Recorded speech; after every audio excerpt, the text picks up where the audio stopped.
ছাত্র আন্দোলনের মাধ্যমে পতন হয়েছে টানা ১৬ বছর ক্ষমতায় থাকা শেখ হাসিনার। এই আন্দোলনে আবু সাইদ ও মুগ্ধের পাশাপাশি শত শত শিক্ষার্থীর রক্ত ঝরেছে, প্রাণ হারিয়েছে শত শত সাধারণ মানুষ। যাদের আত্মত্যাগের মাধ্যমে এই বিজয় এসেছে, তাদের ভুলেনি সারা দেশের শিক্ষার্থীরা। সড়কের পাশের দেয়ালে চিত্রাঙ্কনের মাধ্যমে তাদের স্মৃতিকে তুলে ধরার চেষ্টা করেছেন।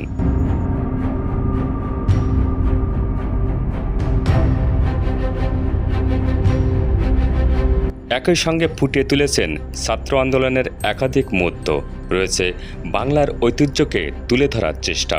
পথচারীরা বলছেন, আমরা এতদিন যে বাংলাদেশ চেয়েছিলাম সেটা মনে হচ্ছে শিক্ষার্থীরা এনে দিলেন।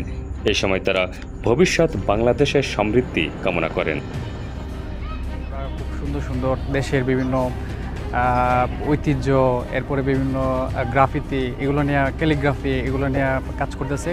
খুব ভালো লাগতেছে, পরিবেশটাও সুন্দর হয়ে গেছে এবং সবার মধ্যে একটা আনন্দের একটা বহিঃপ্রকাশ দেখতে পাচ্ছি। দেয়ালে দেয়ালে চিত্র অঙ্কনের পাশাপাশি শহরের সড়কের বিভিন্ন স্থানে গাছ লাগিয়েছেন শিক্ষার্থীরা।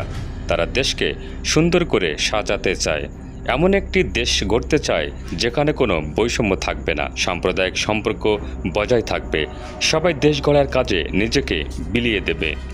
আমাদের এই দেয়ালে অঙ্কনের মাধ্যমে যেটা আমরা ফোটাতে চাচ্ছি এবং বোঝাতে চাচ্ছি যে আমাদের যে বাংলাদেশের নতুন একটা প্রাণবন্ধন বাংলাদেশ, যেটা আমরা অনেক দিন পর ফিরে পেয়েছি, এই অঙ্কনের মাধ্যমে আমরা এটা একটা বার্তা পৌঁছাতে চাচ্ছি সকলের কাছে যে আমাদের একটা যে প্রাণ ফিরে পেয়েছি আমরা, ওই প্রাণের একটা বহিঃপ্রকাশ বলা যেতে পারে।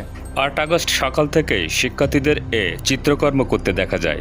বিভিন্ন বয়সের স্কুল কলেজের শিক্ষার্থীরা এ কর্মযজ্ঞে অংশ নেন।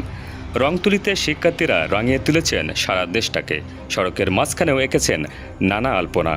শিক্ষার্থীদের এমন শিল্পকর্ম নজর কেড়েছে সাধারণ পথচারীদের।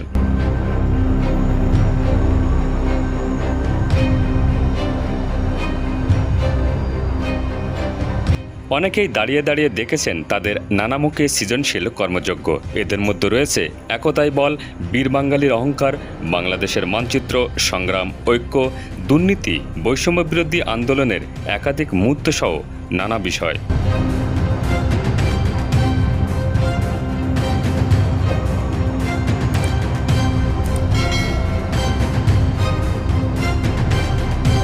বিভিন্ন জায়গাতে আঁকা হয় আন্দোলনের শহীদদের ছবি। নিহত আবু সাইদের বুক পেতে দেওয়ার ছবি শোভা পাচ্ছে দেয়ালে দেয়ালে।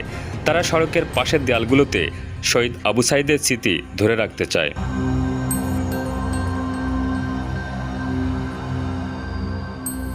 আমাদের আগামীর বাংলাদেশ শিক্ষাময় সুন্দর হোক, এমনটাই প্রত্যাশা। চিত্রকর্মের মাধ্যমে আমাদের আন্দোলনের বিভিন্ন ইস্যু তুলে ধরা হয়েছে। স্বাধীনতার স্তম্ভ তুলে ধরা হয়েছে। অনিয়ম, দুর্নীতি, ঘুষ গ্রহণের প্রতিবাদ করা হয়েছে।